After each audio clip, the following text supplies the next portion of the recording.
Good evening dear aspirants. Anantha IAS അക്കാഡമിയുടെ daily news analysis സെഷനിലേക്ക് എല്ലാവരെയും സ്വാഗതം ചെയ്യുകയാണ്. നമ്മൾ കണ്ടിട്ട് കുറച്ച് ദിവസങ്ങളായി, ഏകദേശം ഒരു 14-15 ദിവസങ്ങളായി നമ്മൾ പരസ്പരം മീറ്റ് ചെയ്തിട്ട്. ഞാനൊരു ട്രെയിനിങ്ങിലായിരുന്നു, അതാണ് എനിക്ക് ഈ കഴിഞ്ഞ ദിവസങ്ങളിലൊന്നും കറണ്ട് അഫയേഴ്സ് അപ്ലോഡ് ചെയ്യാൻ സാധിക്കാതിരുന്നു. ഓക്കെ, സോ നമുക്ക് പാസപ്പ് ചെയ്തെടുക്കാം, കുഴപ്പമൊന്നുമില്ല. അപ്പോൾ കഴിഞ്ഞ 15 ദിവസങ്ങൾ എന്തൊക്കെയാണ് സംഭവിച്ചത്? ദ മേജർ ഇമ്പോർട്ടൻറ്റ് തിങ് കഴിഞ്ഞ 15 ദിവസങ്ങൾ കറണ്ട് അഫയേഴ്സിൽ സംഭവിച്ച ഒരു കാര്യം എന്ന് പറഞ്ഞത് നമ്മളുടെ എൻവിറോൺമെന്റ് സബ്മിറ്റ് ആയിരുന്നു. COP30 ബ്രസീലിലെ ബേലത്തിൽ നടക്കുന്നു എന്നുള്ളതായിരുന്നു. സോ ഡിഫറന്റ് ആർട്ടിക്കിൾസ് ഇതുമായി ബന്ധപ്പെട്ടിട്ട് വന്നിട്ടുണ്ടായിരുന്നു. അതുമായി ബന്ധപ്പെട്ടിട്ടുള്ള ഒരുപാട് ഡിസ്കഷനുകൾ നമ്മളുടെ സഭ ടിവിയുടെ, സൺസദ് ടിവിയുടെ ഒരു പേഴ്സ്പെക്റ്റീവ് എന്ന് പറഞ്ഞൊരു വീഡിയോ ഞാൻ ഈ അടുത്ത് കാണുകയുണ്ടായി. നമ്മളുടെ ഡയലോഗുമായി ബന്ധപ്പെട്ട്, അല്ലെങ്കിൽ COP30യുമായി ബന്ധപ്പെട്ടിട്ടുള്ള നമ്മളുടെ ഒരു വിഷനും പേഴ്സ്പെക്റ്റീവും എല്ലാം അടങ്ങുന്ന ഒരു ഡീറ്റെയിൽഡ് ആയിട്ടുള്ള ഡിസ്കഷൻ. സോ ആ ഒരു ഡിസ്കഷൻ നിങ്ങൾ കാണാനായിട്ട് ശ്രമിക്കുക. സൺസദ് ടിവിയുടെ അല്ലെങ്കിൽ രാജ്യസഭ TV അല്ലെങ്കിൽ സഭ ടിവിയുടെ, പാർലമെന്ററി ടിവിയുടെ പേഴ്സ്പെക്റ്റീവ് എന്ന് പറഞ്ഞൊരു ഡിസ്കഷനും DD ന്യൂസിന്റെ ഒരു ഡിസ്കഷനും ഉണ്ടായിരുന്നു. സോ രണ്ടും വളരെ ഫ്രൂട്ട്ഫുൾ ആയിട്ടുള്ള ഇൻഫോർമേഷൻസ് ആണ് നമുക്ക് പ്രൊവൈഡ് ചെയ്തിട്ടുണ്ടായിരുന്നത്. സോ അതൊന്നും നോക്കുക. നമുക്ക് സമയം കളയാതെ ഇന്നത്തെ ആർട്ടിക്കിളുകളിലേക്ക് പോകാം. ഇന്നത്തെ ആർട്ടിക്കിൾ ഈ 4 ടോപ്പിക്കുകളാണ് ഞാൻ എടുത്തിരിക്കുന്നത്, നമ്മൾ നോർമലി ചെയ്യുന്നത് പോലെ തന്നെ. സോ ആ ഒരു പിച്ചിൽ തന്നെ നമുക്ക് മുന്നോട്ടേക്ക് പോകാം. First article is related to anti defection laws. ഇന്ത്യയിലെ ആന്റി ഡിഫെക്ഷൻസ് ലോസുമായി ബന്ധപ്പെട്ടിട്ടുള്ള ആർട്ടിക്കിളുകളാണ് ഒന്നാമതായിട്ട് ഞാൻ ചൂസ് ചെയ്തിരിക്കുന്നത്. അപ്പോ ഫസ്റ്റ് പേജിൽ എന്താ സംഭവിച്ചതെന്ന് വെച്ചാൽ, നമ്മൾ ഒരുപാട് വലിയ ന്യൂസുകൾ ഉണ്ടെങ്കിൽ ഈ ചെറിയൊരു ന്യൂസ് നമ്മൾ കാണാതെ പോകും. സോ അങ്ങനെ കാണാതെ പോകേണ്ട കാര്യമൊന്നുമില്ല. ആന്റി ഡിഫെക്ഷൻ ലോസിനെ കുറിച്ചിട്ടുള്ള ഗംഭീരമായിട്ടുള്ള ഒരു ഡിസ്കഷനോ സ്കോപ്പ് ഉള്ള ഒരു ന്യൂസ് ആണ് ഇവിടെ വന്നിരിക്കുന്നത്. ഓക്കെ, സോ അതിനു മുന്നേ ആന്റി ഡിഫെക്ഷൻസ് റിലേറ്റഡ് ആയിട്ട് ഒരു ചോദ്യം നമുക്ക് ചെയ്തു നോക്കാം.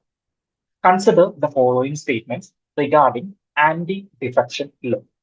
The 52nd Amendment Act provided for the disqualification of members of parliament and the state legislatures on the ground of defection. ഏത് അമെന്റ്മെന്റ് മുഖാന്തരമാണ് ഈ ആന്റി ഡിഫെക്ഷൻ ലോസ് ഇന്ത്യയിൽ ഇംപ്ലിമെന്റ് ചെയ്തത് എന്നുള്ളതാണ് ഫസ്റ്റ് സ്റ്റേറ്റ്മെന്റിൽ പറയുന്നത്. ഓക്കെ, അത് 52nd ആണോ, 61 ആണോ, 92 ആണോ, അല്ലെങ്കിൽ 91 ആണോ എന്നുള്ളതാണ് അവിടുത്തെ ചോദ്യം. Second statement, the disqualification in case of split by 1/3 members of a legislative party has protected under this law. അതായത് സ്പ്ലിറ്റിന്റെ സമയത്ത് ഒരു പൊളിറ്റിക്കൽ പാർട്ടി രണ്ടായിട്ട് സ്പ്ലിറ്റ് ആയി പോകുന്നു. ആ സമയത്ത് പുറത്തേക്ക് പോകുന്ന ഒരാൾ, അല്ലെങ്കിൽ 1/3 മെജോറിറ്റിയിൽ നിൽക്കുന്ന ഒരാള്, അയാൾക്ക് പ്രൊട്ടക്ഷൻ ഉണ്ട് എന്നാണ് ഈ ഒരു സ്റ്റേറ്റ്മെന്റ്, സെക്കൻഡ് സ്റ്റേറ്റ്മെന്റ് പറയുന്നത്. Third statement, any question regarding disqualification arising out of defection is to be decided by the presiding officers of the house. അതായത് ആന്റി ഡിഫെക്ഷനുമായി ബന്ധപ്പെട്ടിട്ടുള്ള ഏതൊരു കാര്യത്തിന്റെയും അവസാന വാക്ക് എന്ന് പറയുന്നത് പ്രിസൈഡിംഗ് ഓഫീസർ ആണ്. അതായത് ലെജിസ്ലേറ്റീവ് അസംബ്ലിയിലാണെങ്കിൽ സ്പീക്കർ ആയിരിക്കും. കേരളത്തിന്റെ കേസിൽ AM ഷംസീർ ആയിരിക്കും അവസാനത്തെ വാക്ക് എന്നാണ് ഇവിടെ പറയുന്നത്. സോ ഇതെല്ലാം ശരിയാണോ നോക്കാം നമുക്ക്. Okay, so anti defection law അല്ലെങ്കിൽ കൂറുമാറ്റ നിരോധന നിയമം എന്ന് പറയുന്ന ഒരു നിയമം ഇന്ത്യയിലേക്ക് വരുന്നത് എന്ത് കാരണം കൊണ്ടാണ്? അതായത് ഒരുപാട് ആളുകൾ പൊളിറ്റിക്കൽ പാർട്ടീസ് മാറിക്കൊണ്ടിരിക്കുകയാണ്. സോ അന്നത്തെ ഒരു ട്രെൻഡ് ആയിരുന്നു, എങ്ങനെ 1980-85 കാലഘട്ടങ്ങളിൽ ഒരു പാർട്ടിയിൽ നിന്ന് മറ്റൊരു പാർട്ടിയിലേക്ക് പോവുക. ഒരു ചീഫ് മിനിസ്റ്റർ സ്ഥാനം അല്ലെങ്കിൽ ഒരു മിനിസ്റ്റർ സ്ഥാനം കിട്ടുന്നു പറയുമ്പോഴേക്കും BJPയിൽ നിന്ന് കോൺഗ്രസിലേക്ക് പോവുക, കോൺഗ്രസിൽ നിന്ന് മറ്റുള്ള പാർട്ടികളിലേക്ക് പോവുക, RSPയിലേക്ക് പോവുക. ഇതൊരു ട്രെൻഡ് ആയിരുന്നു എവിടെ? പല സംസ്ഥാനങ്ങളിലും. ഓക്കെ, സോ വലിയൊരു കോൺഗ്രസിന്റെ ഒരു ഭരണകാലഘട്ടം ഉണ്ടായിരുന്നു സ്റ്റേറ്റ് ഗവൺമെന്റിലും സെൻട്രൽ ഗവൺമെന്റിലും. അത് മാറിക്കഴിഞ്ഞപ്പോ ഇങ്ങനെയുള്ള ആയിരം ഗയറാമുകൾ, അതായത് ഒരാള് ഒരേ സമയം ബീഹാറിലോ ബംഗാളിലോ ഉള്ള ഒരാളായിരുന്നു MLA, ഹരിയാന MLA ആണെന്ന് തോന്നുന്നു. മൾട്ടിപ്പിൾ ടൈംസ് എന്ത് ചെയ്തു, ഒരു പാർട്ടി മാറുകയാണ്. സോ അദ്ദേഹത്തെ വിളിച്ചതാണ് ആയിരം ഗയറാം, വരുന്നു പോകുന്നു. സോ അങ്ങനെയുള്ള ട്രെൻഡുകൾ നിലനിൽക്കുന്ന സമയത്താണ് നമ്മൾ എന്ത് ചെയ്തത്? നമ്മൾ ഈ ആന്റി ഡിഫെക്ഷൻ ലോസ്, കൂറുമാറ്റ നിരോധന നിയമം ഇംപ്ലിമെന്റ് ചെയ്യുന്നത്. അതിലെന്താണെന്ന് വെച്ച് കഴിഞ്ഞാൽ, നിങ്ങൾ ഒരു പൊളിറ്റിക്കൽ പാർട്ടിയുടെ റെപ്രസെന്റേറ്റീവ് ആയിട്ട് നിങ്ങൾ തെരഞ്ഞെടുത്ത് കഴിഞ്ഞു കഴിഞ്ഞാൽ പിന്നീട് നിങ്ങൾ നിയമസഭയിലോ ലോകസഭയിലോ നിൽക്കുന്ന കാലഘട്ടത്തിൽ മൊത്തം ആ ഒരു പാർട്ടിയുടെ മെമ്പർ ആയിട്ട് തന്നെ നിൽക്കണം. നമുക്ക് എക്സാമ്പിൾ ഉണ്ട് ഇവിടെ. ആരാണ് നമ്മളുടെ എവിടെയാണ് നമ്മളുടെ ഈ അടുത്ത് ബൈ ഇലക്ഷൻ കഴിഞ്ഞത്? നമ്മളുടെ മലപ്പുറം ജില്ലയിലെ നിലമ്പൂർ മണ്ഡലത്തിലെ നമ്മളുടെ മുൻ MLA ആയിട്ടുണ്ടായിരുന്ന ആള്, അദ്ദേഹം ആന്റി ഡിഫെക്ഷൻ ലോ വരേണ്ട ഒരാളായിരുന്നു. ഓക്കെ, പേര് ഞാൻ മറന്നുപോയി. സോ അദ്ദേഹം ആന്റി ഡിഫെക്ഷൻ ലോയിൽ ഉൾപ്പെടേണ്ട ആളായിരുന്നു. അതിനു മുന്നേ അദ്ദേഹം രാജിവെച്ചു. അതുകൊണ്ട് അദ്ദേഹത്തിന് പ്രശ്നം ഉണ്ടായിരുന്നില്ല. ഓക്കെ, അപ്പൊ നമുക്ക് നോക്കാം ആന്റി ഡിഫെക്ഷൻ ലോ. അതായത് നിങ്ങൾ ഒരു പൊളിറ്റിക്കൽ പാർട്ടി, ഞാൻ CPIMന്റെ ഒരു MLA ആയിട്ട് മത്സരിച്ച് ഞാൻ ജയിച്ചു വന്നിരിക്കുകയാണ്. അങ്ങനെയാണെങ്കിൽ ഏതൊക്കെ കാരണങ്ങൾ കൊണ്ട് ഞാൻ CPIയുടെ അംഗത്വം രാജിവെച്ചു കഴിഞ്ഞാൽ, CPIMന്റെ അല്ലെങ്കിൽ BJPയുടെ അംഗത്വം രാജിവെച്ചു കഴിഞ്ഞാൽ ഞാൻ ആരാകും? ഞാൻ ആന്റി ഡിഫെക്ഷൻ ലോയുടെ അംഗത്വം വരും. Define the party whip. ആരാണ് ഈ പാർട്ടി വിപ്പ് എന്ന് പറഞ്ഞാൽ? അതായത് സഭാ നടപടികൾ നിയന്ത്രിക്കാനായിട്ട്, ഫോർ എക്സാമ്പിൾ ലോകസഭയിലും രാജ്യസഭയിലും നിയമസഭയിലും സഭാ നടപടികൾ ഒരു പാർട്ടിയുടെ നിയന്ത്രിക്കാനായിട്ട് ഒരു വിപ്പിനെ നമ്മൾ ഏർപ്പാടാക്കും. ഓക്കെ, സോ പാർട്ടി വിപ്പ് കേരളത്തിൽ ഇപ്പോ ശൈലജ ടീച്ചറായിരുന്നു പാർട്ടി വിപ്പ് ആയിട്ടുണ്ടായിരുന്നത്.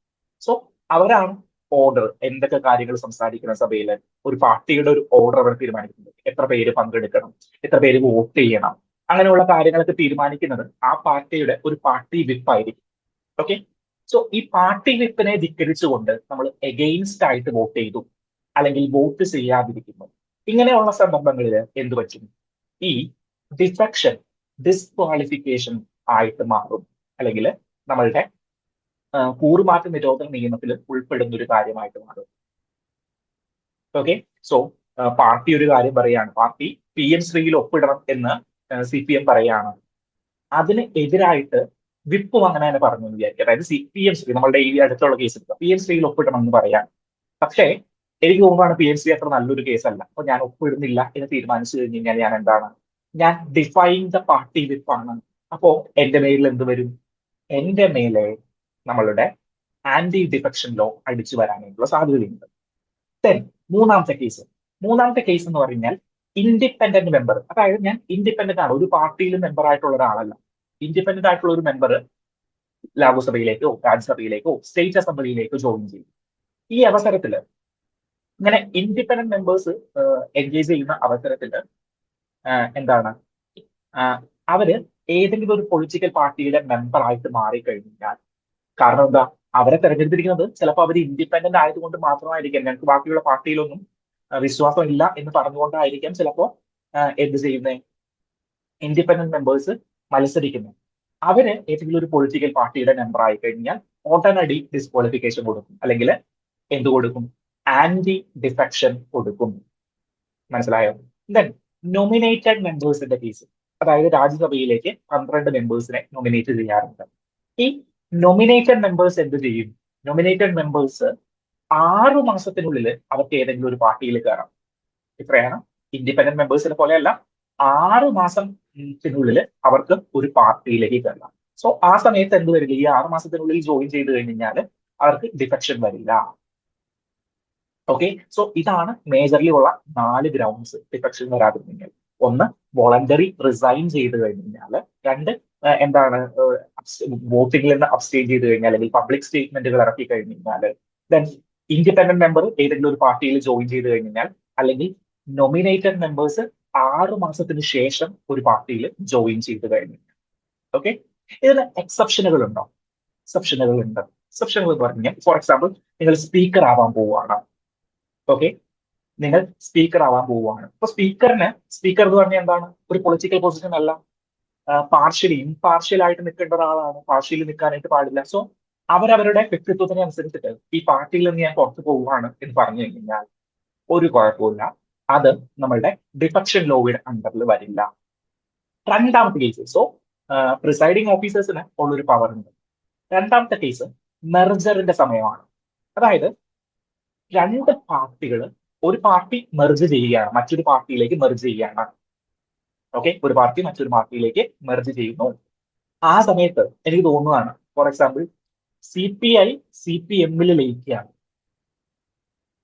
അല്ലെങ്കിൽ കോൺഗ്രസ് മറ്റേതെങ്കിലും ഒരു പാർട്ടിയായിട്ട് മെർജ് ചെയ്യുകയാണ്. Okay, CPI CPM-ൽ ലയിക്കുകയാണ്. പക്ഷെ എനിക്ക് തോന്നുന്നതാണ് CPM-ന്റെ പല കാര്യങ്ങളും എനിക്ക് അക്സെപ്റ്റ് ചെയ്യാനായിട്ട് പറ്റുന്നില്ല. അതുകൊണ്ട് ഞാൻ പറയാണ്, ഞാൻ CPI ആയിട്ട് തന്നെ നിൽക്കാൻ പോവുകയാണ്. സോ അങ്ങനെയുള്ള ഒരു സിറ്റുവേഷനിൽ A party can merge with another if 2/3 of its legislators agree. 2/3% ആളുകൾ, അതായത് 6 പേരുള്ള ഒരു പാർട്ടി ആണെങ്കിൽ 4 പേരും എഗ്രി ചെയ്ത് കഴിഞ്ഞ് കഴിഞ്ഞാൽ അതിനെ മെർജർ ആയിട്ട് കണക്കാക്കും. മെർജർ ആയിട്ടും അല്ലാതെയും കണക്കാക്കും. പക്ഷെ അങ്ങനെ 4 പേര് എഗ്രി ചെയ്ത് കഴിഞ്ഞാൽ ഇവിടെ ഡിസ്ക്വാളിഫിക്കേഷൻ വരില്ല. എന്ത് വരില്ല? ഡിസ്ക്വാളിഫിക്കേഷൻസ് വരില്ല. സോ ഈ 2 കേസുകളിലുമാണ് ഒരു എക്സെപ്ഷൻസ് ഉള്ളത്. ദെൻ ആന്റി ഡിഫെക്ഷൻ ലോയുമായി ബന്ധപ്പെട്ടിട്ട് അതിന്റെ ഏറ്റവും ടോപ്പ് മോസ്റ്റ് അതോറിറ്റി അല്ലെങ്കിൽ ഇതിൽ ഉത്തരം പറയേണ്ടത് അല്ലെങ്കിൽ ഇത് ഡിസിഷൻ മേക്കർ ആയിട്ട് നിൽക്കുന്നത് അതിന്റെ പ്രിസൈഡിങ് ഓഫീസേഴ്സ് ആയിരിക്കും. ആരായിരിക്കും? പ്രിസൈഡിങ് ഓഫീസേഴ്സ് ആയിരിക്കും. ഓക്കെ, പ്രിസൈഡിങ് ഓഫീസർ എന്ന് പറഞ്ഞാൽ സ്പീക്കർ അല്ലെങ്കിൽ വൈസ് പ്രസിഡന്റ് അല്ലെങ്കിൽ എന്താണ് ചെയർമാൻ ഓഫ് ദ രാജ്യസഭയായിരിക്കും. ഓക്കെ, നിയമസഭയുടെ കേസിലാണെങ്കിൽ സ്പീക്കർ തന്നെയായിരിക്കും അവിടെ പ്രിസൈഡിങ് ഓഫീസർ ആയിട്ട് വരിക. അങ്ങനെയാണെങ്കിൽ നമുക്ക് ഫസ്റ്റ് ക്വസ്റ്റൻ ഒന്ന് എടുത്ത് നോക്കി. The 52nd amendment act provided four disqualification. ഏത് ആക്ട് ആണ്? 52nd അമെന്റ്മെന്റ് ആക്ട് ആണ്. 1985 52ാം നിയമ ഭേദഗതി. ദെൻ 10th ഷെഡ്യൂൾ എന്ന് പറഞ്ഞൊരു ഷെഡ്യൂൾ എന്തിലേക്ക് ആഡ് ചെയ്തു? കോൺസ്റ്റിറ്റ്യൂഷനിലേക്ക് ആഡ് ചെയ്തു. എത്രാമത്തെ ഷെഡ്യൂൾ? 10th ഷെഡ്യൂൾ എന്ന് പറഞ്ഞ ഒരു schedule. Okay, then second statement, the disqualification in case of split by 1/3 of the members of the legislative party as protected. 1/3 ആണോ? 1/3 അല്ല. ഈ 1/3 എന്ന് പറയുന്നത് 91st കോൺസ്റ്റിറ്റ്യൂഷണൽ അമെന്റ്മെന്റിൽ അവര് അമെന്റ് ചെയ്ത് നീക്കി. 1/3 ആയിട്ട് കാര്യമില്ല, 2/3 ആകണം. 2/3 ആളുകൾ എന്ത് ചെയ്യണം? ഇതിനെ അക്സെപ്റ്റ് ചെയ്ത് കഴിഞ്ഞാൽ മാത്രമേ എന്ത് പറ്റുകയുള്ളൂ? ഡിഫക്ഷന് ഡിസ്ക്വാളിഫൈ ആവാതിരിക്കുകയുള്ളൂ. സോ 1/3 മെമ്പർ ഉണ്ടായിട്ട് കാര്യമില്ല, 2/3 മെമ്പേഴ്സ് അക്സെപ്റ്റ് ചെയ്യണം. സോ 1/3 മെമ്പർ എന്ന് പറഞ്ഞൊരു പോസിബിലിറ്റി ഉണ്ടായിരുന്നു, പക്ഷെ അത് 91st കോൺസ്റ്റിറ്റ്യൂഷണൽ അമെന്റ്മെന്റിൽ അമെന്റ് ചെയ്ത് കളഞ്ഞു. ഓക്കെ, ആ ഒരു കാര്യം കൂടിയിട്ട് നിങ്ങളൊന്ന് മനസ്സിലാക്കിയിരിക്കുക. And third statement, presiding officers എല്ലാവർക്കും അറിയാനായിട്ട് പറ്റും. സോ ഇവിടെ ഓപ്ഷൻ കറക്റ്റ് ഏതാണ്? കറക്റ്റ് എന്ന് പറഞ്ഞു കഴിഞ്ഞാൽ 2 ഒഴിവാക്കി കഴിഞ്ഞാൽ ഓപ്ഷൻ സി ആണ് ഇവിടുത്തെ റൈറ്റ് ആൻസർ ആയിട്ട് വരുന്നത്. Okay, so second statement confusing ആയിട്ട് മാറരുത്. കാരണം എന്താണ്? 2/3 മെമ്പേഴ്സും അക്സെപ്റ്റ് ചെയ്ത് കഴിഞ്ഞ് കഴിഞ്ഞാൽ മാത്രമേ എന്ത് പറ്റുകയുള്ളൂ? മെർജർ പോസിബിൾ ആവുകയുള്ളൂ. അപ്പൊ പുറത്തോട്ട് പോകുന്ന 1/3 മെമ്പേഴ്സിന് കുഴപ്പമുണ്ടാവില്ല. പക്ഷെ ഇവിടെ അങ്ങനെയല്ല പറഞ്ഞിരിക്കുന്നത്. സ്പ്ലിറ്റ് അക്സെപ്റ്റ് ചെയ്തിരിക്കുന്നത് 1/3 പ്രൊട്ടക്ട് ചെയ്യുന്നതാണ്, അങ്ങനെയല്ല. ഓക്കെ, സോ ആ ഒരു കാര്യം മനസ്സിലേക്ക് വെക്കുക. ദെൻ എന്റെ അടുത്ത ചോദ്യം, നമ്മളുടെ ഈ ഡിസ്ക്വാളിഫിക്കേഷൻ അല്ലെങ്കിൽ ആന്റി ഡിഫെക്ഷൻ ലോയിൽ തീരുമാനം എടുത്തു കഴിഞ്ഞാൽ സ്പീക്കർ ഒരു തീരുമാനം എടുത്തു. സ്പീക്കർ തീരുമാനം എടുത്തു കഴിഞ്ഞാൽ അത് ജുഡീഷ്യൽ റിവ്യൂ പോസിബിൾ ആണോ? അതായത് നമ്മളുടെ ഹൈക്കോർട്ടിനോ സുപ്രീം കോടതിക്കോ അത് റിവ്യൂ ചെയ്യാനായിട്ട് പറ്റുമോ? തീർച്ചയായിട്ടും പറ്റും. സോ പ്രിസൈഡിംഗ് ഓഫീസർ ആണ് ദ അൾട്ടിമേറ്റ് അതോറിറ്റി അല്ലെങ്കിൽ ഡിസിഷൻ മേക്കർ എന്ന് പറഞ്ഞു കഴിഞ്ഞാലും സുപ്രീം കോടതിക്കും ഹൈക്കോടതിക്കും ഇതില് ഇടപെടാം.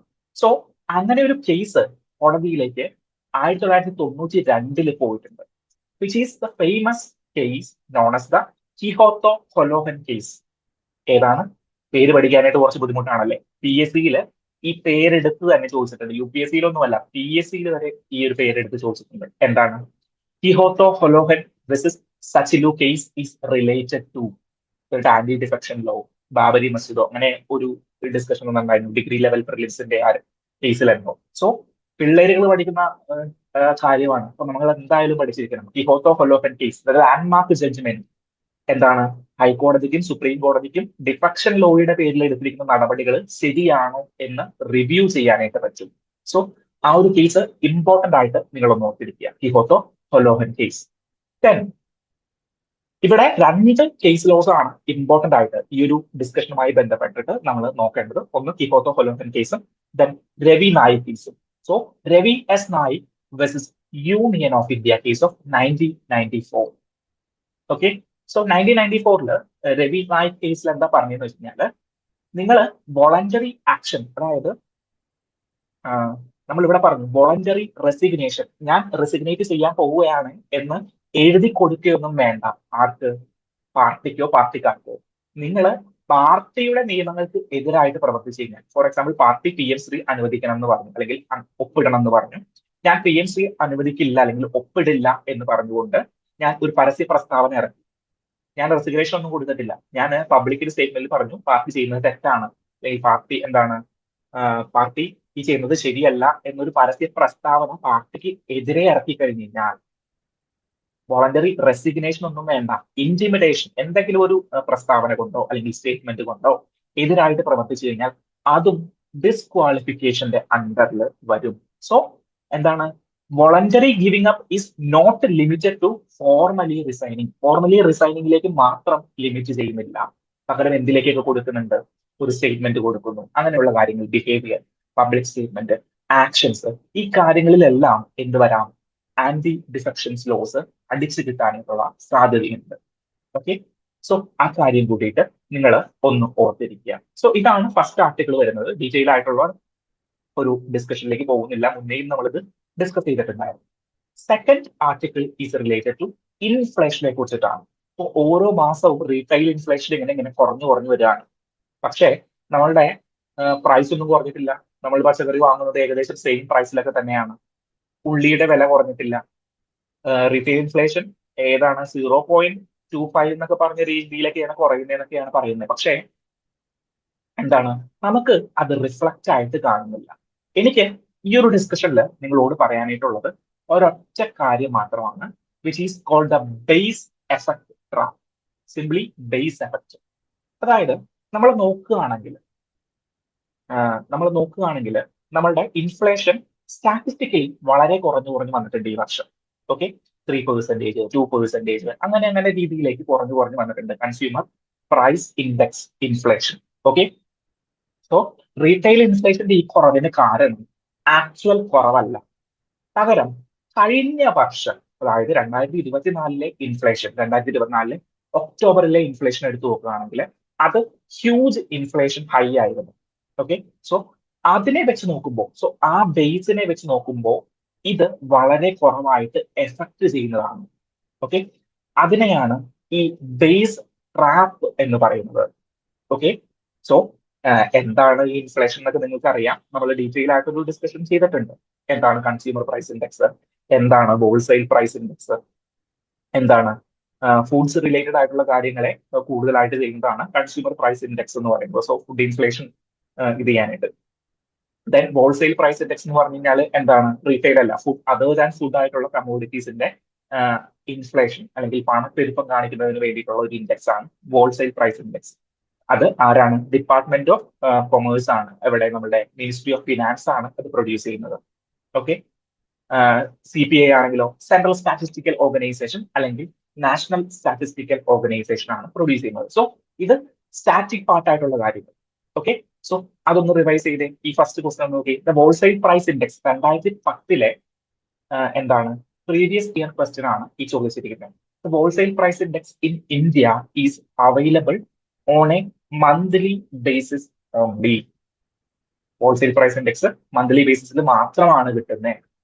As compared to the consumer price index for industrial workers, wholesale price index give less weight to food articles.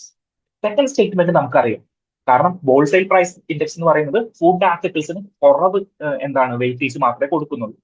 Okay, അത് തന്നെയാണ് ഹോൾസെയിൽ പ്രൈസ് ഇൻഡെക്സ് എന്ന് വിളിക്കുന്നത്. കൺസ്യൂമർ പ്രൈസ് ഇൻഡെക്സ് ആണ് കുറച്ചും കൂടി ഫുഡിന് കൂടുതൽ കൊടുക്കുന്നത്. സോ സെക്കൻഡ് സ്റ്റേറ്റ്മെന്റ് കറക്റ്റ് ആണ് എന്ന് നമുക്കറിയാം. എന്നാൽ ഫസ്റ്റ് സ്റ്റേറ്റ്മെന്റിന്റെ കാര്യം, ഫസ്റ്റ് സ്റ്റേറ്റ്മെന്റ് 2010 വെച്ച് നോക്കുമ്പോൾ തെറ്റായിരുന്നു. 2010 ഈ ചോദ്യം ചോദിച്ചിരിക്കുന്നത്. സോ 2010 ഈ ക്വസ്റ്റിന്റെ ആൻസർ ഓപ്ഷൻ ബി മാത്രമായിരുന്നു. എന്നാൽ 2025 ഇതിന്റെ ആൻസർ ഓപ്ഷൻ സി ആണ്. കാരണം എന്താ, അതായത് കൺസ്യൂമർ ഹോൾസെയിൽ പ്രൈസ് ഇൻഡെക്സ് 2010-11 കാലഘട്ടങ്ങളിൽ വരെ എന്ത് ചെയ്യുമായിരുന്നു, വീക്ക്ലിയും ഇംപ്ലിമെന്റ് ചെയ്യുമായിരുന്നു. അതായത് ഇപ്പൊ നമുക്ക് മന്ത്ലി കിട്ടുന്ന റിപ്പോർട്ട് പോലെ വീക്ക്ലിയും അവർ റിപ്പോർട്ട് ഇടുമായിരുന്നു. ഓക്കെ, പക്ഷെ അത് അത്ര ആക്യുറേറ്റ് അല്ല എന്ന് കണ്ടതുകൊണ്ട് അവർ എന്ത് ചെയ്തു, അത് അവര് മന്ത്ലി പുറപ്പെടുവിക്കാനായിട്ട് തുടങ്ങി. സോ ഹോൾസെയിൽ പ്രൈസ് ഇൻഡെക്സും കൺസ്യൂമർ പ്രൈസ് ഇൻഡെക്സും ഇപ്പോ മന്ത്ലി ആണ് പ്രൊഡ്യൂസ് ചെയ്യുന്നത്. അതുകൊണ്ടാണ് നമുക്ക് ഓരോ മന്തിലും ഒരു എഡിറ്റോറിയൽ നമ്മൾ ഡിസ്കസ് ചെയ്യാറുണ്ട് കൺസ്യൂമർ പ്രൈസ് ഇൻഡെക്സ് കാരണം. കഴിഞ്ഞ മാസം നമ്മൾ ഡിസ്കസ് ചെയ്തിട്ടുണ്ടായിരുന്നു എന്താണ് നമ്മളുടെ ഹെൽത്ത് റിലേറ്റഡ് ആയിട്ടുള്ള എക്സ്പെൻസസുകൾ ഇതിൽ കൂട്ടുന്നില്ല. ദെൻ എന്താണ് എഡ്യൂക്കേഷൻ റിലേറ്റഡ് ആയിട്ടുള്ള എക്സ്പെൻസുകൾ ഇതിലൊന്നും കൂട്ടുന്നില്ല. സോ കൺസ്യൂമർ പ്രൈസ് ഇൻഡെക്സ് കുറഞ്ഞു എന്ന് പറഞ്ഞിട്ട് നമുക്ക് ഇവിടെ ഇരിക്കാം, പക്ഷേ നമ്മളുടെ ആക്ച്വൽ എക്സ്പെൻസുകൾ ഒന്നും കുറഞ്ഞിട്ടില്ല. അത് ഒരു സ്റ്റാറ്റിസ്റ്റിക്കൽ പ്രോബ്ലം ആണ് എന്നുള്ളൊരു കാര്യം കഴിഞ്ഞ മാസം നമ്മൾ ഡിസ്കസ് ചെയ്തിട്ടുണ്ടായിരുന്നു. സോ അതിന്റെ ഒരു തുടർച്ചയാണ് ഇപ്രാവശ്യവും ഡിസ്കസ് ചെയ്തിട്ടുള്ള ഈ ഒരു കാര്യം. സോ ഈ ഒരു കാര്യം ഓർക്കുക, ഹോൾസെയിൽ പ്രൈസ് ഇൻഡെക്സും കൺസ്യൂമർ പ്രൈസ് ഇൻഡെക്സും മന്ത്ലി ആണ് പ്രൊഡ്യൂസ് ചെയ്യുന്നത്. മുന്നേ ഇത് വീക്ക്ലി പ്രൊഡ്യൂസ് ചെയ്യുന്നത്. ഹോൾസെയിൽ പ്രൈസ് ഇൻഡെക്സ് 2012 വരേക്ക് വീക്ക്ലി പ്രൊഡ്യൂസ് ചെയ്യുന്ന ഒരു സിസ്റ്റം ഉണ്ടായിരുന്നു. ദെൻ ബേസ് ഇയർ ഞാൻ പറഞ്ഞു എന്താണ്, മുന്നത്തെ വർഷത്തെ വെച്ചിട്ട് കമ്പയർ ചെയ്യുകയാണല്ലോ ഇൻഫ്ലേഷൻ ചെയ്യുന്നത്, ബേസ് ഇയറിനെ വെച്ചിട്ട് കമ്പയർ ചെയ്യുന്നു. സോ ആ അവസരത്തില് ബേസ് ഇയറിലെ ഇൻഫ്ലേഷൻ കൂടുതലാണെങ്കിൽ, ഓക്കെ, ഈ വർഷത്തെ ഇൻഫ്ലേഷൻ കുറവാണെങ്കിൽ നമ്മൾ ടാലി എടുക്കുമ്പോൾ, അതായത് മൊത്തം നോക്കി കഴിയുമ്പോൾ ഈ വർഷത്തെ ഇൻഫ്ലേഷൻ ചുരുങ്ങിയിരിക്കും. ഓക്കെ, സോ അതിനെയാണ് ബേസ് എഫക്ട് എന്ന് പറയുന്നത്. ഓക്കെ, സോ ഈ ഒരു ക്വസ്റ്റ്യൻ ഒന്ന് ചെയ്ത് നോക്കി. ഇതൊരു പ്രാക്ടീസ് ക്വസ്റ്റ്യൻ മാത്രമാണ്. A high base in the previous year can lead to lower inflation in the current year. High base ആണെങ്കിൽ ലോവർ ഇൻഫ്ലേഷൻ കാണിക്കും. അതല്ലേ ഈ വർഷത്തെ ട്രെൻഡ് കാണിക്കുന്നത്. സോ ഫസ്റ്റ് സ്റ്റേറ്റ്മെന്റ് ഈ വർഷം പത്രം വായിച്ചിട്ടുണ്ടെങ്കിൽ നിങ്ങൾക്ക് ആൻസർ ചെയ്യാനായിട്ട് പറ്റും. Second statement, food and beverages have highest weightage in consumer price index. Of course consumer കഴിക്കുന്നത് എന്താണ്, മറ്റേ പാത്രം ഉണ്ടാക്കുന്ന മെഷീനറീസ് ഒന്നും അല്ലല്ലോ കൺസ്യൂമർ വീട്ടിൽ വാങ്ങിച്ചുകൊണ്ടിരിക്കുന്നത്. അല്ലെങ്കിൽ എന്താണ്, നമ്മളുടെ നാരങ്ങ ഞെക്കി ഉണ്ടാക്കാനായിട്ടുള്ള മെഷീൻ ഉണ്ടാകും. അത് ഹോൾസെയിൽ പ്രൈസ് ഇൻഡെക്സിലാണ് കാൽക്കുലേറ്റ് ചെയ്യുന്നത്. പക്ഷെ നമ്മൾ എന്താ വാങ്ങിക്കുന്നത്, നാരങ്ങയായിരിക്കും വാങ്ങിക്കുന്നത്. ഓക്കെ, അല്ലെങ്കിൽ എന്താണ്, ജ്യൂസ് ഉണ്ടാക്കാനായിട്ടുള്ള പെപ്സിയുടെ അല്ലെങ്കിൽ എന്താണ് ട്രോപ്പിക്കാനയുടെ ഒക്കെ വലിയ വലിയ മെഷീൻസുകൾ ഉണ്ടാകും. അതാണോ നമ്മൾ കൺസ്യൂമർ വാങ്ങിക്കുന്നത്? അല്ല, നമ്മൾ ട്രോപ്പിക്കാന അല്ലെങ്കിൽ പോമഗ്രാനൈറ്റുകളായിരിക്കും വാങ്ങിക്കുന്നത്, അല്ലെങ്കിൽ പച്ചക്കറികളായിരിക്കും വാങ്ങിക്കുന്നത്. സോ ഫുഡും ബെവറേജും ആണ് കൺസ്യൂമർ പ്രൈസ് ഇൻഡെക്സിൽ ഏറ്റവും കൂടുതൽ വെയിറ്റേജ് ഉള്ള കാര്യം എന്ന് പറയുന്നത്. Okay, third statement, India's current CPI in India is 2015 as A base year. അല്ല, 2012 ആണ് നമ്മളുടെ കറന്റ് ബേസ് ഇയർ ആയിട്ട് വരുന്നത്. എത്രയാണ്? 2012 ആണ്. അത് 2024 മാറ്റണം എന്നൊക്കെ ഉള്ളൊരു ചർച്ചകളൊക്കെ നടക്കുന്നുണ്ട്. 2019 മാറ്റാനായിട്ടാണ് നമ്മൾ ആദ്യം ഉദ്ദേശിച്ചിരുന്നത്. പക്ഷേ 2019 COVID-19 വന്നു. സോ ബേസ് ഇയർ എടുക്കുന്നത് എപ്പോഴും വലിയ ഫ്ലക്ച്വേഷനുകൾ ഇല്ലാത്ത നോർമൽ ആയിട്ടുള്ള ഒരു ഇയറിനെയാണ് നമ്മൾ ബേസ് ഇയർ ആയിട്ട് എടുക്കുന്നത്. ഓക്കെ, സോ ആ ഒരു കാര്യം ശ്രദ്ധിക്കുക. സോ ഒന്നില്ലെങ്കിൽ മൂന്നാമത്തെ സ്റ്റേറ്റ്മെന്റ് എലിമിനേറ്റ് ചെയ്ത് കഴിഞ്ഞ് കഴിഞ്ഞാൽ ഓപ്ഷൻ എയിലേക്ക് എത്തും. അല്ലെങ്കിൽ ഫസ്റ്റ് സ്റ്റേറ്റ്മെന്റ് നിങ്ങൾ അറിയണം. ഓക്കെ, എന്താണ് ബേസ് എഫക്ട്. സോ എന്റെ ഇന്നത്തെ ഉദ്ദേശം എന്ന് പറയുന്നത് ഈ ബേസ് എഫക്റ്റിനെ നിങ്ങൾക്ക് പഠിപ്പിച്ചു തരാനായിട്ടായിരുന്നു. കാരണം ഇപ്രാവശ്യത്തെ എന്ത് കൂടുന്നത്, 2025 CPI കുറയുന്നത്, കൂടുന്നതല്ല കുറയുന്നത്, ആക്ച്വൽ കുറവല്ല. പകരം എന്താണ്, ഈ ബേസ് എഫക്ട് കാരണം കഴിഞ്ഞ വർഷം വളരെ കൂടുതലായിരുന്നു. സോ പ്രീവിയസ് ഇയറിലെ ഹൈ ബേസ് കാരണം കുറയുന്നതായിട്ട് നമുക്ക് തോന്നുന്നതാണ്, അല്ലെങ്കിൽ സ്റ്റാറ്റിസ്റ്റിക്കലി കുറയുന്നതായിട്ട് തോന്നുന്നതാണ്. പക്ഷെ ആക്ച്വലി വലിയ കുറവുകൾ സംഭവിച്ചിട്ടില്ല. കുറഞ്ഞിട്ടുണ്ട്, പക്ഷെ ഈ രീതിയിൽ വലിയൊരു നെഗറ്റീവ് ട്രെൻഡ് ഒന്നും കാണിക്കുന്ന രീതിയിലേക്ക് കുറഞ്ഞിട്ടില്ല. സോ ആ ഒരു കാര്യം നിങ്ങളൊന്ന് ഓർത്തിരിക്കുക. മൂന്നാമത്തെ article is nuclear paradox. So open editorial വന്നിരിക്കുന്ന ഒരു രസകരമായിട്ടുള്ള ആർട്ടിക്കിളാണ്, നല്ലൊരു ആർട്ടിക്കിളാണ് ഇവിടെ ഡിസ്കസ് ചെയ്യാനായിട്ട് പോകുന്നത്. എന്താണ് ഈ ആർട്ടിക്കിളിന്റെ പ്രത്യേകത? അതായത് ട്രംപ് അധികാരത്തിലേക്ക് വന്നതിന് ശേഷം എന്ത് സംഭവിച്ചു എന്ന് പറഞ്ഞു കഴിഞ്ഞാല് ന്യൂക്ലിയർ പ്രോലിഫറേഷൻ ട്രീറ്റീസ് ഉണ്ടായിരുന്നു, അല്ലെങ്കിൽ എന്താണ്, നമ്മളുടെ ടെസ്റ്റ് ബാൻ ട്രീറ്റീസുകളൊക്കെ ഉണ്ടായിരുന്നു. ന്യൂക്ലിയർ വെപ്പൺസ് മാരകമായിട്ടുള്ള രീതിയിൽ യൂസ് ചെയ്യാൻ പാടില്ല എന്നതിന് നേതൃത്വം നൽകിയത് US ആയിരുന്നു. ഈ US ഈ പ്രവർത്തനങ്ങളെ തിരിച്ചു വെക്കുന്ന, യൂട്ടേൺ അടിക്കുന്ന രീതിയിലാണ് ട്രംപിന്റെ പ്രവർത്തനങ്ങൾ പോകുന്നത്. സോ UPSC പെർസ്പെക്റ്റീവില് നമ്മൾ എന്ത് ചെയ്യണം? UPSC പെർസ്പെക്റ്റീവില് നമ്മൾ അനലൈസ് ചെയ്യേണ്ടത് എന്താണ് ഈ ന്യൂക്ലിയർ സപ്ലൈസ് ഗ്രൂപ്പ് അല്ലെങ്കിൽ നോൺ പ്രൊലിഫറേഷൻ ട്രീറ്റി എന്താണ്? ഓക്കെ, നോൺ പ്രൊലിഫറേഷൻ ട്രീറ്റി എന്താണ്? ദെൻ സ്റ്റാർട്ട് എന്ന് പറഞ്ഞിട്ടൊരു ന്യൂ സ്റ്റാർട്ട് എന്നൊക്കെ പറഞ്ഞിട്ടൊരു ഇത് വന്നിട്ടുണ്ട് 1991 US റഷ്യയുമായി ബന്ധപ്പെട്ട് ഡിസ്കസ് ചെയ്യാനുണ്ട്. ഓക്കെ, ദെൻ വേറെ എന്താണ് നോൺ പ്രൊലിഫറേഷൻ ട്രീറ്റി, അതുമായി ബന്ധപ്പെട്ടിട്ടുള്ള കാര്യങ്ങളാണ് കോംപ്രഹെൻസീവ് ടെസ്റ്റ് ബാൻ, അങ്ങനെയുള്ള കാര്യങ്ങളൊക്കെയാണ് നമ്മളിവിടെ ഡിസ്കസ് ചെയ്യാനായിട്ട് പോകുന്നത്. സോ എങ്ങനെയാണ് ഈ ഒരു ന്യൂക്ലിയർ നിയമങ്ങളുടെ ഒറിജിൻ എന്ന് പറയുന്നത്? 1946 ഹിരോഷിമയിലും നാഗസാക്കിയിലും ആര് ബോംബിട്ടു? USA ബോംബിട്ടു. ഈ USA ഈ ബോംബിടൽ കാരണം ലോകത്ത് വലിയ നാശനഷ്ടങ്ങൾ ഉണ്ടായി. സോ ഇനി അങ്ങനെ ഒരു പ്രവൃത്തി ആവർത്തിക്കാതിരിക്കാനായിട്ട് ഒരു റെസ്പോൺസിബിൾ ന്യൂക്ലിയർ പവർ ആകണം എന്നുള്ള രീതിയിൽ USA പല റെഗുലേഷൻസുകളും മുന്നോട്ട് വെക്കാനായിട്ട് തുടങ്ങി. ഓക്കെ, USA പല റെഗുലേഷനുകളും മുന്നോട്ട് വെക്കാൻ തുടങ്ങി. സോ അതിന്റെ ഒരു ആദ്യ പാഠം എന്ന് പറയുന്നത് ഒരു ബറൂജ് പ്ലാൻ എന്ന് പറയുന്ന ഒരു പ്ലാനിലാണ് 1946. പക്ഷെ അത് അങ്ങനെ വിജയിക്കാനായിട്ടൊന്നും നിന്നില്ല. സോ ആ ക്രോണോളജി ഒന്ന് മനസ്സിലാക്കാനായിട്ടാണ് ഞാൻ ആദ്യം തുടങ്ങി പറയുന്നത്. സോ ഫസ്റ്റ് ഒരു ബറൂജ് പ്ലാൻ 1946 വരുന്ന ഒരു ബറൂജ് പ്ലാനാണ്. ദെൻ USA തോന്നി എഫക്റ്റീവ് യൂട്ടിലൈസേഷൻ, അല്ലെങ്കിൽ ന്യൂക്ലിയറിനെ ബോംബായിട്ട് മാത്രമല്ല എനർജിക്ക് വേണ്ടിയിട്ട് യൂട്ടിലൈസ് ചെയ്യാനായിട്ട് പറ്റും. സോ 1952 US നേതൃത്വത്തില് എനർജിക്ക് വേണ്ടിയിട്ട് യൂട്ടിലൈസ് ചെയ്യാനായിട്ടുള്ള ഒരു കമ്മിറ്റിയൊക്കെ രൂപീകരിച്ചു. അതിന്റെ എഫക്റ്റിലാണ് 1957 എന്ത് വരുന്നേ, atomic energy agency, international atomic energy agency വരുന്നത്. ഓക്കെ, മനസ്സിലായി? കണക്ഷൻസ് ഒക്കെ മനസ്സിലാവുന്നുണ്ടോ? So international atomic energy agency ഏത് വർഷമാണ്? 1957 വരുന്നു. സോ USA ഒരു നേതൃത്വം കാരണമാണ്. സോ എന്തിനു വേണ്ടിയിട്ട്? വാറിന് വേണ്ടിയിട്ടല്ല, എനർജിക്ക് പ്രൊഡ്യൂസ് ചെയ്യാൻ വേണ്ടിയിട്ട് ന്യൂക്ലിയാസ് യൂസ് ചെയ്യാം എന്നുള്ള രീതിയിലാണ് എന്ത് വരുന്നത്, ഈ അറ്റോമിക് എനർജി ഏജൻസി വരുന്നത്. പല ട്രീറ്റീസും ഇതുമായി ബന്ധപ്പെട്ടിട്ട് പല ട്രീറ്റീസും ഇതിനിടയിൽ വരുന്നുണ്ട്. ഓക്കെ,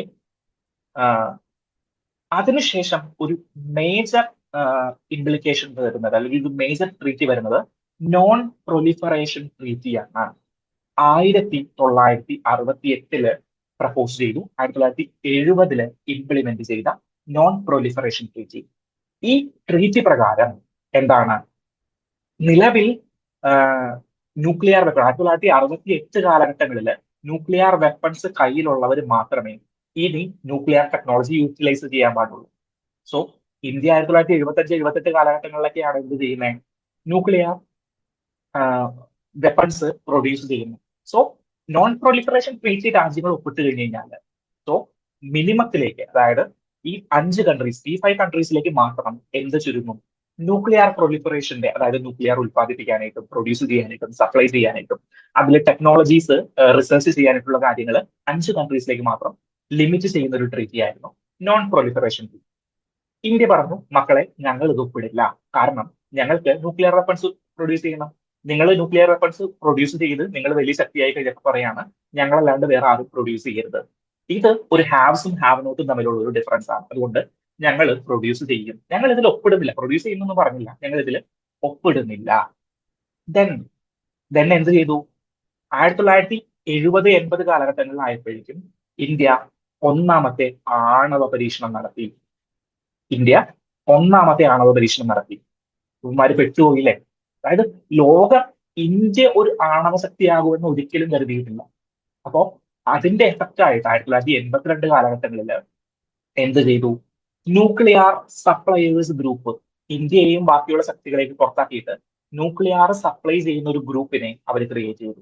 ഇവർ മാത്രമേ ന്യൂക്ലിയർ സപ്ലൈ ചെയ്യാൻ പാടുള്ളൂ, അല്ലെങ്കിൽ ന്യൂക്ലിയർ എലമെന്റുകൾ, ന്യൂക്ലിയർ ടെക്നോളജീസ് സപ്ലൈ ചെയ്യാൻ പാടുള്ളൂ എന്ന് പറഞ്ഞിട്ട് ഒരു ഗ്രൂപ്പിനെ അവർ ക്രിയേറ്റ് ചെയ്തു. So nuclear suppliers group India create ചെയ്തതിന്റെ ഒരു ആഫ്റ്റർ എഫക്റ്റ് ആയിട്ട് ക്രിയേറ്റ് ചെയ്യപ്പെട്ട ഒരു ഓർഗനൈസേഷൻ ആണ് ന്യൂക്ലിയർ സപ്ലൈ ഗ്രൂപ്പ്സ് എന്ന് പറഞ്ഞു കഴിഞ്ഞാൽ. 1998 ഇന്ത്യ വീണ്ടും ആണവം പരീക്ഷിച്ചു. അന്ന് വാജ്പേയി ആയിരുന്നു ഗവൺമെന്റ്. ഹൈ സാങ്ഷൻസ് USA അടിച്ചു തന്നു. എന്നാൽ 2008 ആയപ്പോഴേക്കും ന്യൂക്ലിയർ സപ്ലൈസ് ഗ്രൂപ്പിലേക്കുള്ള ഒരു എൻട്രി ഇന്ത്യക്ക് കിട്ടുകയാണ്. ഓക്കെ, ആ കഥ ഇന്ത്യ ആൻഡ് US റിലേഷനിൽ നമ്മൾ പറഞ്ഞിട്ടുണ്ട്. ഓക്കെ, സോ ന്യൂക്ലിയർ സപ്ലൈ ഗ്രൂപ്പ്സിന്റെ കാര്യം കൂടി നിങ്ങൾ ഒന്ന് ഓർത്തിരിക്കുക. മേജർ ചേഞ്ച് വരുന്നത് 1994 ഓക്കെ, 1994 എന്താ സംഭവിച്ചതെന്ന് പറഞ്ഞു കഴിഞ്ഞാല് നമ്മളുടെ സോവിയറ്റ് യൂണിയൻ ഇന്റഗ്രേറ്റ് ചെയ്തത് 1991.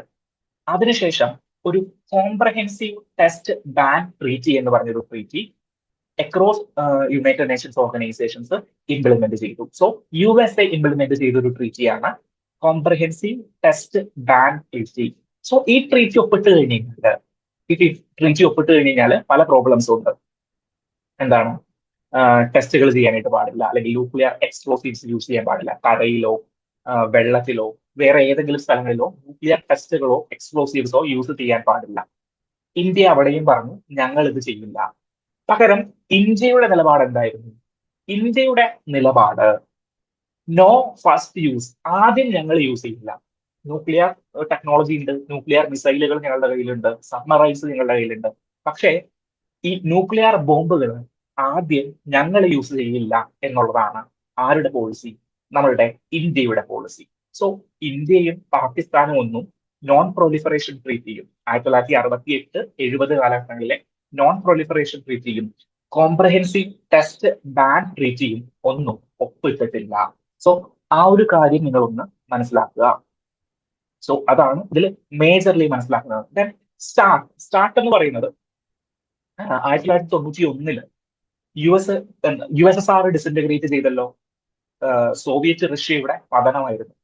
അതിനുശേഷം റഷ്യയുമായിട്ട് നമ്മൾ ഒപ്പിട്ട, US-ഉം റഷ്യയുമായിട്ട് ഒപ്പിട്ട കരാറാണ് സ്റ്റാർട്ട് ട്രീറ്റീസ് എന്നറിയപ്പെടുന്നത്. 3 സ്റ്റാർട്ട് ട്രീറ്റീസ് ആണ് പ്രധാനമായിട്ടുള്ളത്. 91, ദെൻ എനിക്ക് തോന്നുന്നു 2001, 99, ദെൻ ഏറ്റവും പുതിയത് ന്യൂ സ്റ്റാർട്ട് ട്രീറ്റി എന്ന് പറയുന്നത് 2011-12 കാലഘട്ടങ്ങളിൽ ഒപ്പിട്ട ന്യൂ സ്റ്റാർട്ട് ട്രീറ്റീസ് ആണ്. സോ ഈ കാര്യങ്ങൾ ഒന്ന് നിങ്ങളുടെ മനസ്സിലേക്ക് വരിക. ന്യൂക്ലിയർ ടെക്നോളജി എന്ന് പറയുമ്പോൾ 1946 ഹിരോഷിമ നാഗസാക്കി ബോംബാക്രമണം തുടങ്ങിയിട്ട് 2011-12 കാലഘട്ടം വരെയുള്ള ഹിസ്റ്ററി നിങ്ങൾ ഒന്ന് മനസ്സിലാക്കി വെക്കുക.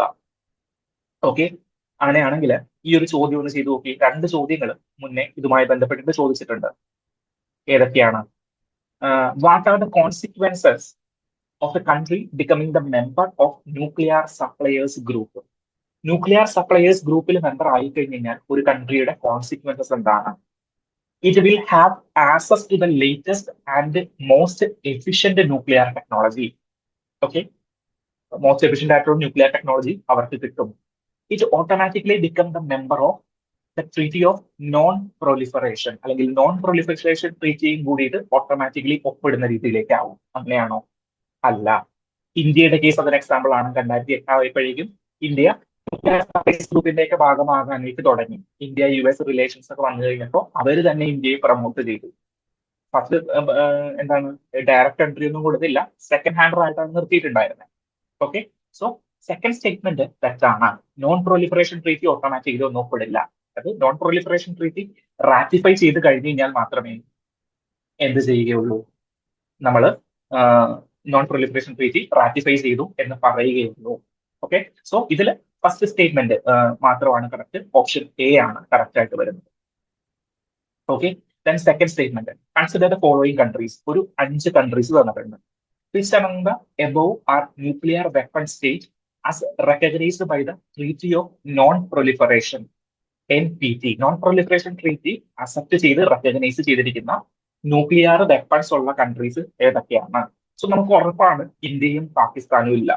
വേറെ ഏതൊക്കെ കൺട്രീസ് ഉണ്ടെന്ന് എനിക്കറിയാൻ പാടില്ല, പക്ഷെ എനിക്ക് ഉറപ്പാണ് ഇന്ത്യയും പാകിസ്ഥാനും അതിലില്ല. ഞാൻ ന്യൂസുകൾ വായിക്കുന്നുണ്ട്, കറണ്ട് അഫയേഴ്സ് ഡിസ്കഷൻ കണ്ടിട്ടുണ്ട്. ഓക്കെ, അങ്ങനെയാണെങ്കിൽ 3ാമത്തെ ഇന്ത്യയും 5ാമത്തെ പാകിസ്ഥാനും ഞാൻ എലിമിനേറ്റ് ചെയ്തു. സോ 3 വരുന്ന ഓപ്ഷനുകൾ B എലിമിനേറ്റ് ചെയ്തു, D എലിമിനേറ്റ് ചെയ്തു. 5 വരുന്ന ഓപ്ഷൻ സിയും എലിമിനേറ്റ് ചെയ്തു. സോ A മാത്രമാണ് ഇവിടെ ആൻസർ എന്ന് കിട്ടി. സോ ചൈനയും ഫ്രാൻസും മാത്രമാണ്. ഇസ്രായേൽ ഉണ്ടോ? ഇസ്രായേൽ ഇല്ല. ഇസ്രായേൽ ഞങ്ങൾക്ക് ന്യൂക്ലിയർ വെപ്പൺസ് ഉണ്ട് എന്ന് പോലും എന്ത് ചെയ്തിട്ടില്ല, റെക്കഗ്നൈസ് ചെയ്തിട്ടില്ല. ഞങ്ങൾക്ക് ഉണ്ടോ? ഇല്ല, ഞങ്ങൾ അങ്ങനെ ഒന്നും ചെയ്യാറില്ല എന്നാണ് ഇസ്രായേൽ പറയാറുള്ളത്. ഓക്കെ, സോ ആ ഒരു കാര്യം വളരെ ഇമ്പോർട്ടന്റ് ആണ്. ഇസ്രായേൽ ഇല്ല, ഇന്ത്യ ഇല്ല, പാകിസ്ഥാൻ ഇല്ല എന്ന കാര്യം ഒന്ന് നിങ്ങൾ ഓർത്തിരിക്കുക. സോ ഇതിന്റെ ആൻസർ ഓപ്ഷൻ A ആണ്. ഓക്കെ, സോ അതോടുകൂടിയിട്ട് നമ്മൾ ഈ ഒരു ഡിസ്കഷൻ എൻഡ് ചെയ്യാണ്. നമ്മളുടെ ന്യൂക്ലിയർ ടെക്നോളജിയുമായി ബന്ധപ്പെട്ട്, അല്ലെങ്കിൽ ന്യൂക്ലിയർ ടെക്നോളജി അല്ല, ന്യൂക്ലിയർ ബോംബുകളുമായി ബന്ധപ്പെട്ടിട്ടുള്ള ഇന്റർനാഷണൽ ട്രീറ്റീസുമായി ബന്ധപ്പെട്ട് ഡിഫറെന്റ് ട്രീറ്റീസ് ഉണ്ട് കേട്ടോ.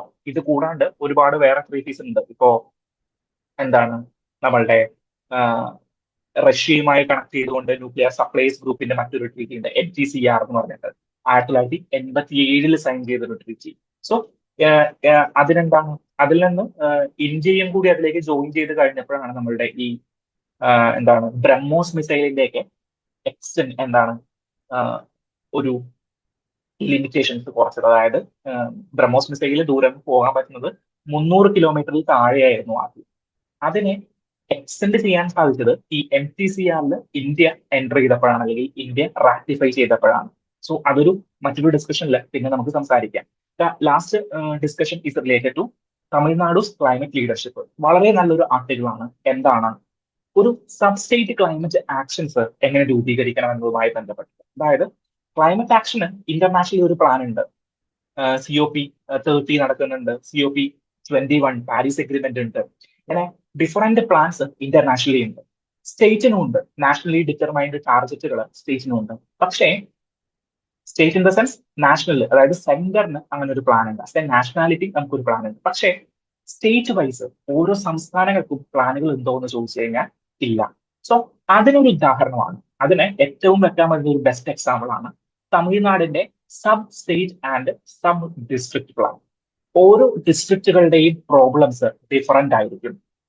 ഓക്കെ, സോ ആ പ്രോബ്ലംസിനെ ഐഡന്റിഫൈ ചെയ്തുകൊണ്ട് ഒരു ന്യൂക്ലിയർ പ്ലാനുകൾ ഫിക്സ് ചെയ്യുക എന്നുള്ളതാണ് തമിഴ്നാട് ചെയ്തിട്ടുള്ളത്. Okay, so Tamil Nadu green climate company അവരുടെ നേതൃത്വത്തിൽ എന്താണ് ക്ലൈമറ്റ് ചേഞ്ചിന് വേണ്ടിയിട്ട്, ഗ്രീൻ തമിഴ്നാടിന് വേണ്ടിയിട്ട്, വെറ്റ്ലാൻഡ് കൺസർവ് ചെയ്യുന്നതിന് വേണ്ടിയിട്ട്, അവിടെ കൊണ്ട് നിർത്തിയോ ഇല്ല, സീ ഷോർ കൺസർവ് ചെയ്യുന്നതിന് വേണ്ടിയിട്ട്, കോസ്റ്റൽ റീസ്റ്റോറേഷന് വേണ്ടിയിട്ടുള്ള ഡിഫറെന്റ് പ്ലാനുകൾ അവർ ഇംപ്ലിമെന്റ് ചെയ്യുന്നുണ്ട്.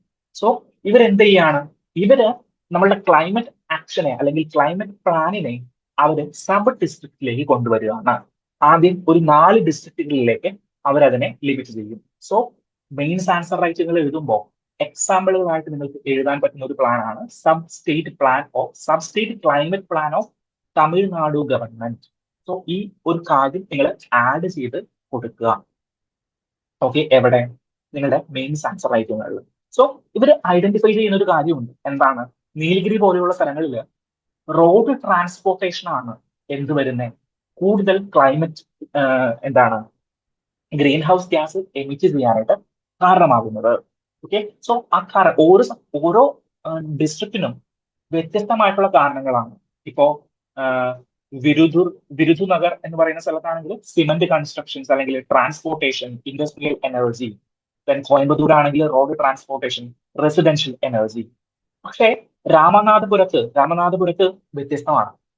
പബ്ലിക് ഇലക്ട്രിസിറ്റി യൂട്ടിലൈസേഷൻ ചെയ്യുന്നതും അല്ലെങ്കിൽ ഇലക്ട്രിസിറ്റി മാനുഫാക്ചറിങ് ചെയ്യുന്നതാണ് അവിടുത്തെ ഗ്രീൻ ഹൗസ് ഗ്യാസിന് കാരണമായിട്ട് വരുന്നത്. ഓക്കെ, സോ ആദ്യം അവർ ഡാറ്റ ഐഡന്റിഫൈ ചെയ്തു. ഡാറ്റ ഐഡന്റിഫൈ ചെയ്തിട്ട് ഓരോ ഡിസ്ട്രിക്റ്റിനും സെപ്പറേറ്റ് ആയിട്ടുള്ള പ്ലാനുകൾ വെച്ചു, മൈക്രോ പ്ലാനുകൾ വെച്ചു. അപ്പോൾ എന്ത് ചെയ്യാനായിട്ട് സാധിച്ചു, അവിടുത്തെ പ്രോബ്ലത്തിന് എന്താണോ പ്രോബ്ലം ആ പ്രോബ്ലത്തിന് ചികിത്സിക്കാനായിട്ട് അവർക്ക് സാധിച്ചു. സോ ഇതൊരു ബെസ്റ്റ് പ്ലാനാണ്, എല്ലാ സംസ്ഥാനങ്ങളിലേക്കും ഇംപ്ലിമെന്റ് ചെയ്യാൻ പറ്റും എന്ന് നിങ്ങൾക്ക് മെയിൻസ് ആൻസർ റൈറ്റിങ്ങളിൽ എഴുതാൻ പറ്റുന്ന പ്ലാനാണ്. സോ അത് കുറച്ചും കൂടി എഫക്റ്റീവ്ലി നിങ്ങളുടെ മെയിൻസ് ആൻസർ റൈറ്റിങ്ങളിൽ കൊണ്ടുവരാനായിട്ട് ശ്രമിക്കുക. സോ ഇത്രയേ ഉള്ളൂ ഇന്നത്തെ കറണ്ട് അഫയേഴ്സ് ഡിസ്കഷൻ എന്ന് പറയുന്നത്. സമയം കുറച്ച് അതിക്രമിച്ചിട്ടുണ്ടെന്ന് എനിക്കറിയാം, എന്നാലും ഈ കാര്യങ്ങളൊന്നും ഡിസ്കസ് ചെയ്യാതെ പോകാനായിട്ട് പറ്റിയില്ല. സോ അടുത്ത ദിവസം നമുക്ക് വീണ്ടും നമ്മളുടെ കറണ്ട് അഫയേഴ്സ് ഡിസ്കഷനുമായിട്ട് നമുക്ക് വീണ്ടും കാണാം. ഓക്കെ.